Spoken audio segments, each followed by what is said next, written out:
কি মনে করে আমার এখানে তাই বললাম যে ওদেরকে যে কারণে তাড়ালেন আমাকেও তাড়াতে পারেন, আমি ওই কারণেই এসেছি।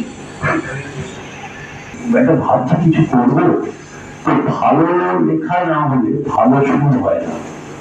হ্যাঁ, তো কিছু গান দিন না। কে গাইবে না? বললাম শানু, যে দিন তো গাওয়াবো, কিছু তোমার থাকে কিছু তোমাকে দিই গাওয়াতে হবে। তো আপনি বিশ্বাস করবেন না, এই লোকটার সঙ্গে আমার এত ভালো বন্ধুত্ব হয়ে গেল। প্রত্যেক দিন সকাল 10টায় নিয়ম করে ফোন করবো। সেই গানগুলোর মধ্যে থেকে 17-18 খানা গান এরা শুরু করেছে। হ্যাঁ, এবং যা শুরু হয়েছে আপনার আগের যে অ্যালবাম বললো প্রিয়তমা মনের উপর বা সুরের রজনীগন্ধা, এটাকে ছাড়িয়ে অন্যরকম ডাইমেনশন আছে এই গানগুলো, এবং সেই পুরোনো ফ্লেভারই আছে। আর কুট্টুস আমরা চেষ্টা করছি মহলায় পরের দিন করে দেওয়ার। এবং যেটা একটু আগে এক সাংবাদিক বন্ধু প্রশ্ন করলেন যে রেটটা কি রাখা যাবে, আমি বলেছি 500 টাকার নিচেই রাখবো। ওনার পেছনে নেই, ওনার পেছনে কে আছেন?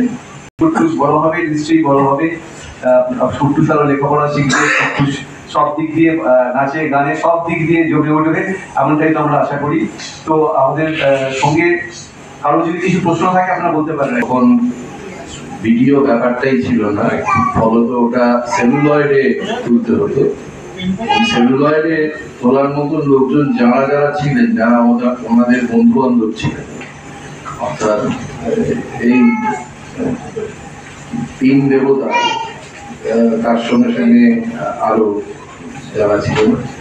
তবে আমি একটা কথা শুনেছিলাম, সেটা দেবতোষ ঘোষের কাছ থেকে শুনেছিলাম, যে তপন বাবুর খুব ইচ্ছে ছিল সেলুলয়েডে করার, তপন সিংহ। হ্যাঁ, কিন্তু আচার্য সমন্বিত মহাশয় একেবারে রাজি হননি। উনি বারবার করে বলেছেন যে থিয়েটার বেঁচে থাকে হচ্ছে মঞ্চের উপরে, পর্দা পড়ে যাওয়ার পর তারা আবার নতুন যাত্রা শুরু হয়। সুতরাং একে সেলুলয়েডে বন্দি করলে সে মরে।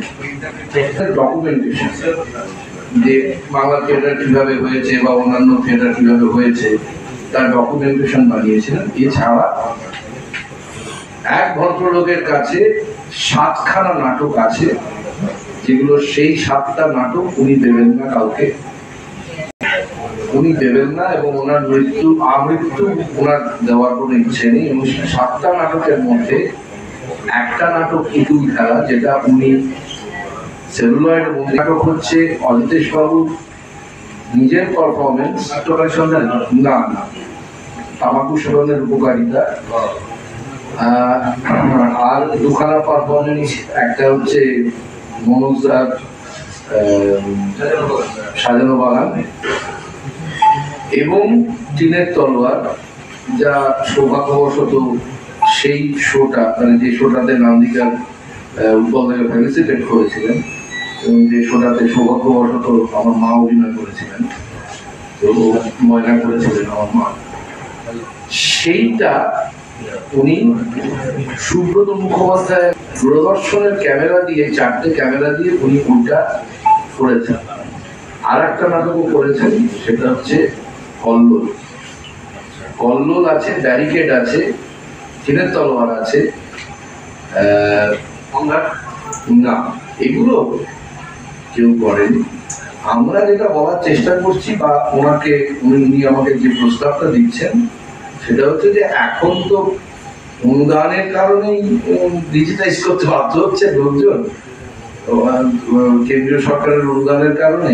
আমি একটা সময় ভীষণভাবে লাফালাফি করতাম যে আমি চাইলে আজকে আচার্য সমন্বিত মহাশয়কে দেখতে পাবো না, আর অভিনয় দেখতে পারবো না। সাধারণের কাছে অত্যন্ত, মানে আজকে অত্যন্ত আধুনিক ভাষা, মানে আমি মনে করি ভারতবর্ষের বুকে রবীন্দ্রনাথের থেকে আধুনিক কেউ ছিল। আমরা এখন এনভায়রনমেন্টাল থিয়েটার অনেক কথা বলি। যেরকম তোমার দাদাও আজকে আধুনিক। হ্যাঁ,